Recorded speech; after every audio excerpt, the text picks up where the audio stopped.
अस्सलाम वालेकुम वरहमतुल्लाहि वबरकातुहू।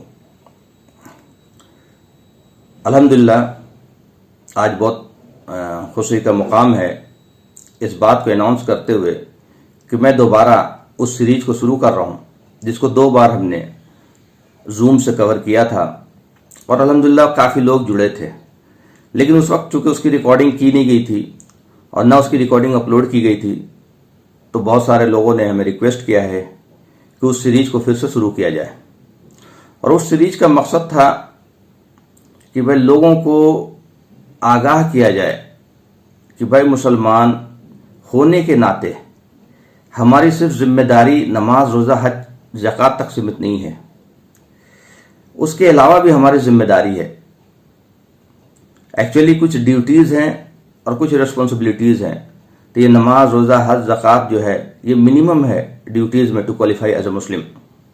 और उसके ऊपर रिस्पॉन्सिबिलिटीज़ ये है कि चूंकि अब कोई रसूल नहीं आएंगे मोहम्मद सल्लल्लाहु अलैहि वसल्लम के बाद, तो वो अल्लाह का पैगाम अल्लाह के बंदों तक पहुंचाने की जिम्मेदारी मोहम्मद सल्लल्लाहु अलैहि वसल्लम ने आगे अपने उम्मत के ऊपर डाली। अल्लाह ने, अल्लाह के रसूल ने ये उम्मत पे डाली है। ये बहुत बड़ी जिम्मेदारी है, बहुत बड़ी जिम्मेदारी है, जिसको कहीं ना कहीं हम मिस कर रहे हैं, कहीं ना कहीं हम उसको भूल गए हैं या कहीं ना कहीं हम उसकी अहमियत नहीं समझ रहे हैं, और जिसकी वजह से मुसलमान दुनिया में जलील और परेशान हो रहा है। तो इस किताब के ज़रिए, जो ये किताब है, इसी के ज़रिए मैंने वो सीरीज शुरू किया था और इस किताब के ज़रिए मैं page wise and chapter wise चलूँगा, उसी चीज़ को समझाने की कोशिश करूँगा। और अल्हम्दुलिल्लाह अगर आप इससे जुड़ेंगे, इस सीरीज से जुड़ेंगे, तो आपके अंदर एक तो इस जिम्मेदारी का जो एहसास ख़त्म हो गया है वो पैदा होगा। बीइंग ए मुस्लिम हमारे अंदर कौन कौन सी क्वालिटीज़ होनी चाहिए, बाय डिफ़ॉल्ट क्वालिटीज़ कौन कौन सी होनी चाहिए, उसमें 2 ज़ाहिरी है, 2 बातिनी है। तो 2 बातिनी ये है कि वो सादिक और अमीन होगा, ऐसे तो और भी बहुत सारी क्वालिटी है जो बेस्ट क्वालिटी है। और 2 ज़ाहिरी है, वो सलात कायम करेगा और अम्र बिल मारूफ व नही अनिल मुनकर करेगा। ये जो पार्ट है अम्र बिल मारूफ व नही अनिल मुनकर का, ये मिसिंग है, ये छूटा हुआ है। इस किताब के जरिए उसी की अहमियत, उसकी फजीलत और उसको ना करने की वजह से क्या अल्लाह ताला का अजाब आता है, ये समझने की ज़रूरत है।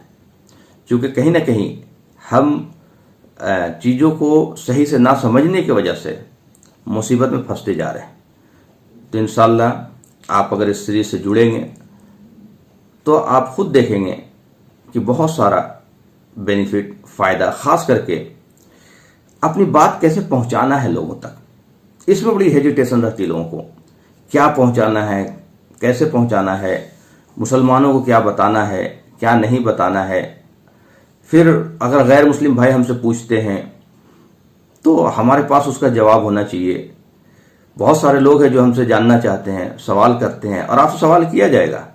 आप कभी ट्रेन में होंगे, कभी हवाई जहाज़ में होंगे, कभी बस में होंगे, कभी मीटिंग में होंगे, कहीं कोई गैदरिंग में होंगे, और ये नेचुरल है।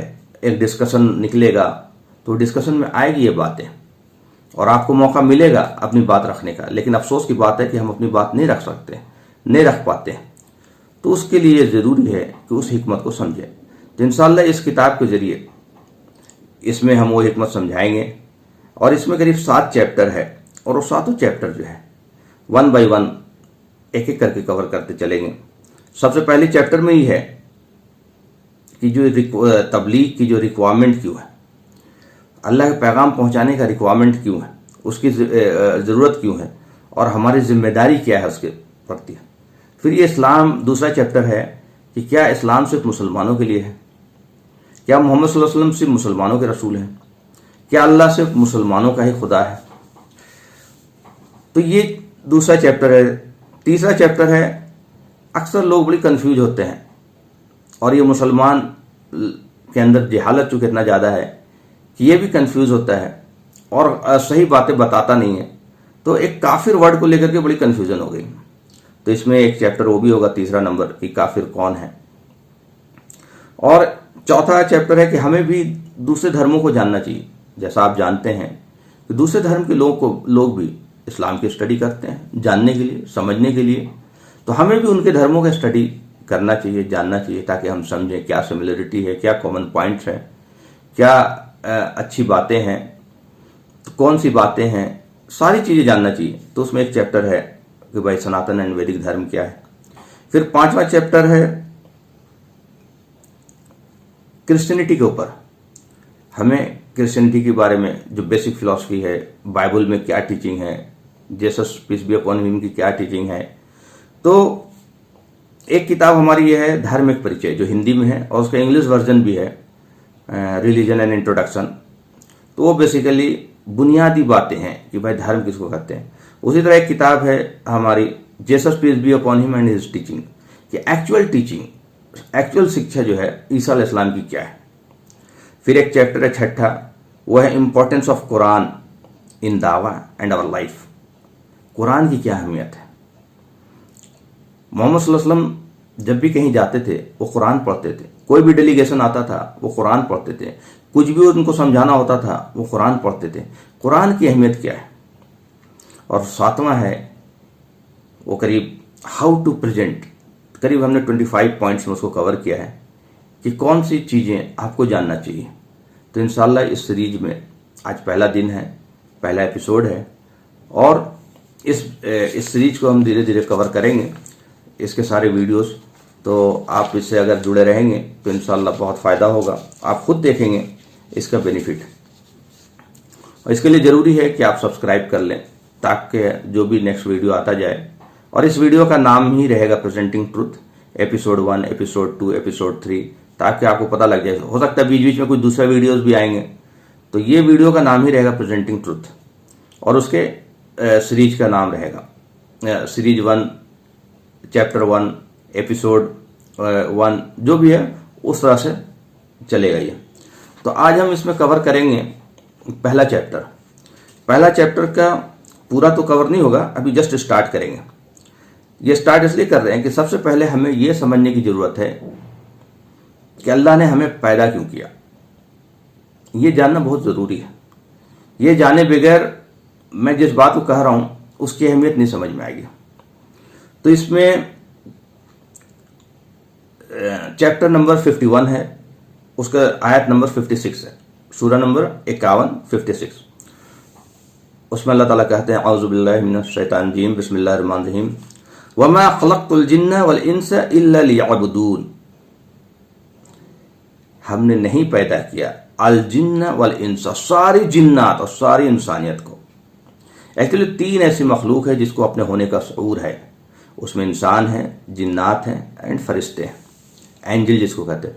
तो एंजल जो है, फरिश्ते हैं, वो तो अल्लाह के कमांड में है, उनको किसी चीज़ की हाजत नहीं है, वो बिल्कुल अल्लाह के हुक्मों को बस हुक्म हुआ और उसको पालन करने वाले हैं।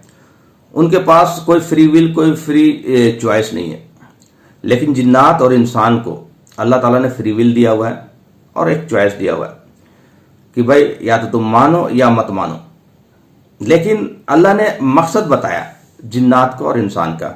तो अल्लाह कहते हैं वमा खलक़तुल जिन्ना वल इंसा इल्ला लियअबुदून। सारी जिन्नात और सारी इंसानियत को एड्रेस करते हुए अल्लाह ताला कहते हैं कि हमने नहीं पैदा किया जिन्नात और इंसान को मगर अपनी बंदगी के लिए, अपनी इबादत के लिए। ये असल मकसद है जो हमें समझना चाहिए और जानना चाहिए। बंदगी से क्या मुराद, बंदा से क्या मुराद, ये बहुत बड़ी बात है। और इसको समझने के लिए ये हमें समझना चाहिए कि हम अपनी मर्जी से इस दुनिया में नहीं आए। कोई मालिक है जिसने पूरी कायनात को क्रिएट किया, उसको हम अल्लाह कह रहे हैं, उसको हम रब कह रहे हैं। 99 नाम कुरान में है। जिसने हमें क्रिएट किया, जिसने मुझे पैदा किया, मुझे एक ज़िंदगी दी, फिर मौत देगा, फिर अपनी तरफ उठा लेगा। उसी ने मेरे माँ बाप को पैदा किया, उसी ने मेरे दादा परदादा को पैदा किया, उसी ने सारी इंसानियत को पैदा किया। चाहे वो हिंदुस्तान में रहता हो, चाहे वो अमेरिका में रहता हो, चाहे लंदन में रहता हो, चाहे दुनिया के किसी कोने में रहता हो, सारी इंसानियत को उसी ने पैदा किया। और उसी ने एक मखलूक जिन्नात को भी पैदा किया। लेकिन 3 ऐसे मखलूक है जिसको अपने होने का शऊर है, इंसान, जिन्नात और फरिश्ते। इन तीनों में बेस्ट क्रिएशन ह्यूमन बीइंग है। अल्लाह ताला कहते हैं कि हमने जो हमारी क्रिएशन का सबसे बेस्ट है वो ह्यूमन बीइंग है। तो अल्लाह ताला कहते हैं कि हमने जिन्नात और इंसान दोनों को इसलिए पैदा किया कि ताकि हम देखें कि वो मेरी बंदगी करता है कि नहीं करता है। हमने अपनी बंदगी के लिए पैदा किया और उसको फ्री विल भी दिया, और फ्री विल देने की वजह से अल्लाह ताला ने हमें समझाने के लिए समय समय पे वक्त वक्त पे दूतों को, नबियों को, रसूलों को एक ही टर्म से ये भेजते रहे। और आखिरी रसूल मोहम्मद सल्लल्लाहु अलैहि वसल्लम, तो रसूल का मकसद ये होता था कि लोगों को बताया जाए कि तुम्हारा रब कौन है, उसका डिफिनेशन कौन है, तुम्हारी ज़िंदगी का मकसद क्या है, मरने के बाद क्या होगा, तुम्हें क्या करना है, क्या नहीं करना है, क्या हलाल है, क्या हराम है, क्या तुम्हारे लिए राइट है, क्या तुम्हारे लिए रॉन्ग है, यही चीज़ बताने के लिए आए थे। तो ये इबादत हमारी ज़िंदगी का पर्पस ही इबादत है। इबादत मतलब जो मेरा रब कहेगा करूँगा, जिससे रोक देगा रुक जाऊँगा। उस इबादत का एक पार्ट है नमाज, रोज़ा, हज, ज़कात। बाकी जो भी हुक्म है, जैसे कुरान में आता है कि झूठ मत बोलो, धोखा मत दो, चोरी मत करो, जिना मत करो, नाहक कत्ल मत करो, किसी कम मत तौलो, कम मत नापो, माँ बाप के साथ अच्छे सलूक करो, भाई बहनों के साथ अच्छे सलूक करो, ये करो ये मत करो, डू एंड डोंट्स। और मेरे सिवा किसी और को मालिक मत बोलो, मेरे साथ किसी को शरीक मत करो, मेरे मालिक होने का इनकार मत करो, और मेरा ही सजदा, मेरी ही इबादत, मेरी ही वंदना, मेरी ही हम्द करो। भाई ये लॉजिकल है, ये हमारी दुनिया नहीं है, इंसानों की दुनिया नहीं है, चाहे हम दुनिया में बादशाही क्यों ना हो जाए। बड़े बड़े बादशाह इस दुनिया में आए और चले गए। फिरौन अपने ज़माने का बहुत बड़ा बादशाह था, नमरूद अपने ज़माने का बहुत बड़ा, आज नामो निशान मिट गया। फिरौन की लाश को अल्लाह ताला ने क़यामत तक के लिए निशानी बना दिया, आज तक उसकी लाश मौजूद है। तो बड़े बड़े बादशाह चले गए, हम भी चले जाएंगे, है ना। तो ये हमारी हकीकत है। अल्लाह ताला ने एक ज़िंदगी दी, फिर मौत देगा, और फिर हमें उठा लेगा, फिर हमारे कर्मों का हिसाब लेगा। तो जो लोग मालिक में यकीन रखते थे, ईमान रखते थे, आमिल सालिहात करते थे, राइचियस डीड करते थे, हक बात की वसीयत करते थे, हक बात को छुपाते नहीं थे, और सब्र की वसीयत करते थे, उन्हीं का ठिकाना जन्नत होगा। जो लोग मालिक को मानते ही नहीं थे, मालिक का इनकार करते थे, या मालिक को छोड़ के किसी और को मालिक कहते थे, या मालिक के साथ किसी और को मालिक कहते थे, तो उनका ठिकाना जाहिर बात है मालिक के इनकारी को फिर मालिक क्यों रिवार्ड देने लगा। तो आज इसी पे हम ख़त्म करेंगे, और इंशाअल्लाह ये धीरे धीरे हमें आगे बढ़ाएंगे इस सीरीज को।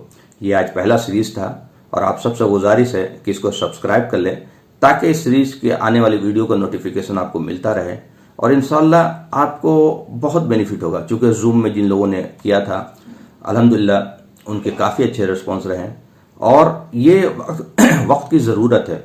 चूँकि हम मुसलमान हैं, लेकिन उसके बावजूद भी हम पिट रहे हैं, हम जलील हो रहे हैं, हम आए दिन कहीं घर से निकाला जा रहा है, कहीं कुछ हो रहा, तो कुछ तो गड़बड़ है, कुछ तो चीज़ें हैं जो मिस कर रहे हैं। आप इस सीरीज में जुड़े रहेंगे तो आपको पता लगेगा कि अल्लाह ताला अजाब क्यों लाता है, अजाब के मुस्तहिक हम कब हो जाते हैं, कौन लोग हैं जिसको अल्लाह ताला अजाब से बचाता है। इन सारी चीज़ों को जानना और समझना ज़रूरी है। इंशाअल्लाह इसका पैगाम आप दूसरे लोगों को भी शेयर करें और उनको जोड़ें, और ख़ास करके इस सीरीज से जोड़ें, ताकि लोगों को ज़्यादा से ज़्यादा फ़ायदा हो। मैं इस किताब का लिंक इसमें दे दे रहा हूँ, और दूसरी किताबों का भी लिंक दे दे रहा हूँ, ताकि लोग उससे फ़ायदा उठाएं। व आखिर दावाना अल्हम्दुलिल्लाहि रब्बिल आलमीन।